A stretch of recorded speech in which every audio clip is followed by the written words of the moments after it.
Objektnummer SCP-032-DE. Klassifizierung Keter. Sicherheitsmaßnahmen.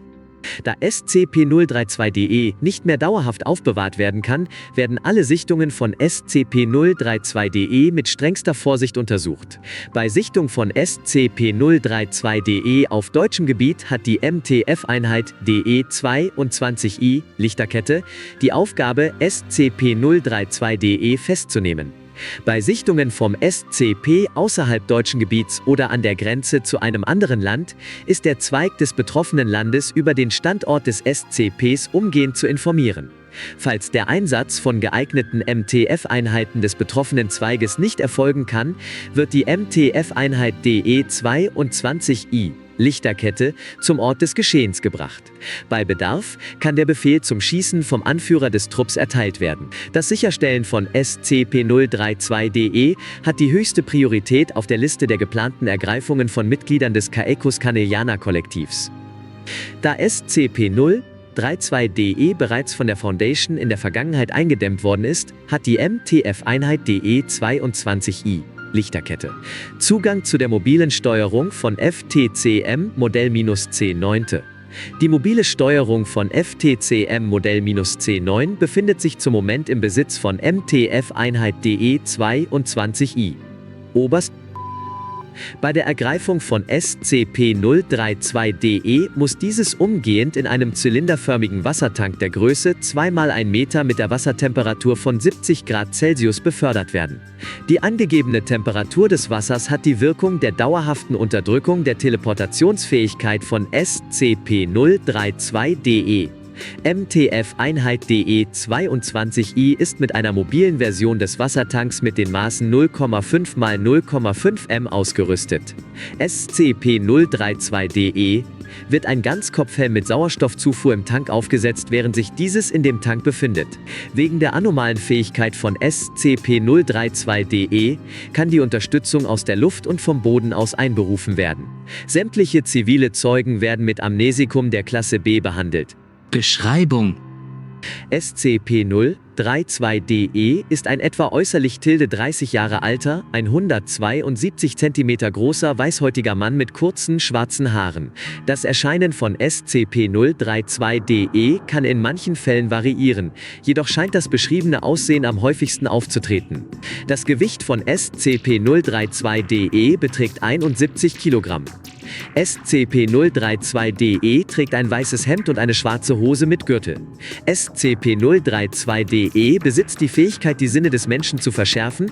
Es wird vermutet, dass diese Fähigkeit bei SCP-032-DE stetig in Verwendung ist. Das Verschärfen der Sinne beinhaltet, nach Angaben von SCP-032-DE, das Sehen, Hören, Tasten und Riechen. Warum das Schmecken außen vor gelassen wird, ist zum jetzigen Zeitpunkt unbekannt. Unterstrich SCP-032-DE besitzt großes und ausführliches Wissen über die Foundation und scheint es gegen diese aktiv einzusetzen. Das Ausmaß dieses Wissens ist unbekannt. Unterstrich CP-032-DE ist in der Lage, sich aus einer für es heiklen Situation zu verschwinden, indem es sich an einen beliebigen Ort teleportiert. Die Teleportation geschieht Videoaufnahmen zufolge in einem Bruchteil einer Sekunde. SCP-032-DE gab Wissen über die Foundation an bestimmte Gruppierungen weiter. Einem Team bestehend aus Hackern der Foundation gelang es, in den Besitz einer Datei der Gruppierung The Serpent's Hand zu kommen. Die Datei beinhaltete sensible Informationen über die Foundation und mehrerer SCPs. Die Datei wurde auf Befehl vom O4-Rat archiviert. Des Weiteren ist es SCP-032-DE möglich, sich mit einer 4 weiteren Person zu teleportieren, indem SCP-032-DE mit der besagten Person Körperkontakt herstellt bzw. beibehält. Das FTCM des Modells C9 wurde am 2000 in den Nackenbereich von SCP-032-DE eingesetzt, welches die Aufspürung und die Unterdrückung der Teleportationsfähigkeit von SCP-032-DE zu einem gewissen Grad möglich macht. Nach dem Vorfall 142i wurde das Gerät teilweise beschädigt und bietet nur noch einen Teil der originalen Funktionalität und Funktionsgarantie an. Eine weitere Fähigkeit von SCP-032-DE stellt das Implantieren von Informationen in das Bewusstsein eines Menschen dar. Es wird vermutet, dass dies über die Augen von SCP-032-DE und des Subjekts geschieht. Des Weiteren wurde eine Unterhaltung zwischen SCP-032-DE und SCP-011-DE entdeckt. Das Gespräch wurde in einem Protokoll gespeichert. Sämtliche Emotionen scheinen, wie bei allen anderen Mitgliedern des Caecus-Corneliana-Kollektivs, zu fehlen. SCP-032-DE kann bei Gesprächen Emotionen imitieren, so nutzt es dieses Können, um sich mit Außenstehenden zu verständigen bzw. zu kommunizieren. SCP-032-DE kann etliche Kampfkünste anwenden und hat ausführliches medizinisches Wissen. Auf gestellte Fragen in der mathematischen, biologischen, geschichtlichen, philosophischen, sprachlichen und computerbezogenen Abteilung beantwortete SCP-032-DE die Fragen sofort nach der Stellung dieser.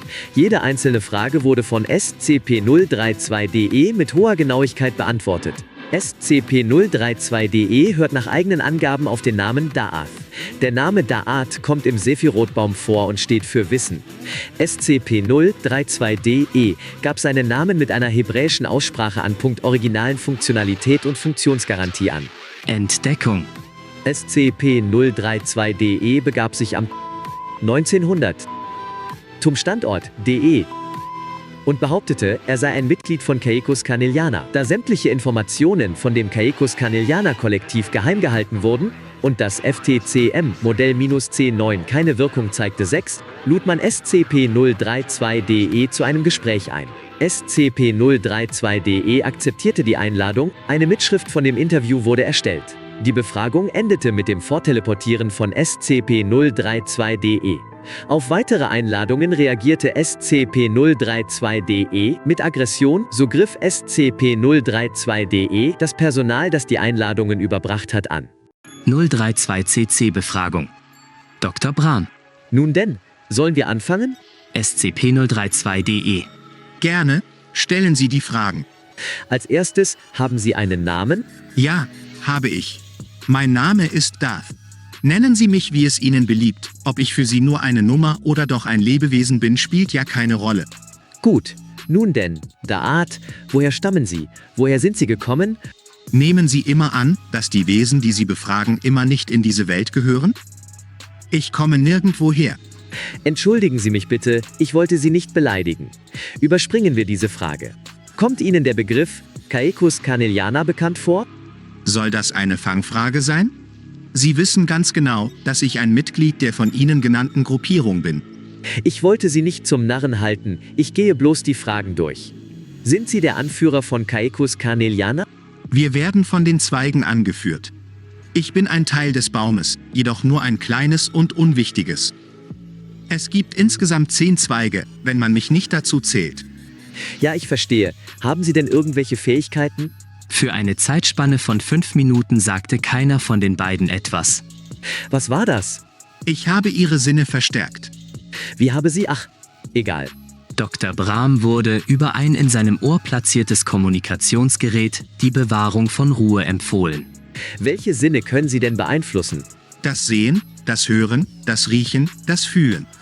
Verstehe. Wie ist Ihre Meinung zu der Foundation? Eine Organisation, die denkt, dass sie die Welt vor dem Bösen beschützt und gar nicht merkt, dass sie den natürlichen Lauf der Welt stört.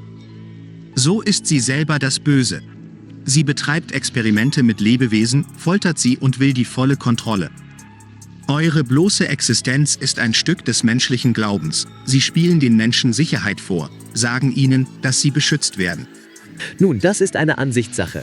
Was ist das Ziel von Caecus Corneliana? Wissen Sie dies noch nicht? Die Wesen, die ihr SCPs nennt, werden zu Unrecht von ihnen festgehalten. Doch das genügt der Foundation nicht. Sie wollen alles wissen, alles beherrschen. Das werden wir nicht zulassen. Wie viel wissen Sie denn über die Foundation? So viel. Dr. Brahm erstarrte kurzzeitig in seinem Stuhl und sprang eine kurze Zeit später von diesem auf. Was ist das? Was haben Sie getan? Ich habe Ihre Frage beantwortet. Leben Sie jetzt mit den Konsequenzen Ihrer Sturheit. SCP-032-DE verschwand aus dem Raum. Aufnahmen zeigten die Teleportation in einem Bruchteil einer Sekunde. Die Tür wurde geöffnet und Sicherheitspersonal stürmte in den Raum, um die Lage zu prüfen. Nein, geht weg von mir. Ich bin nicht schuld. Ich habe nichts getan. Ich bin nicht schuld. Dr. Brahm musste mit Gewalt zur Ruhe gebracht werden.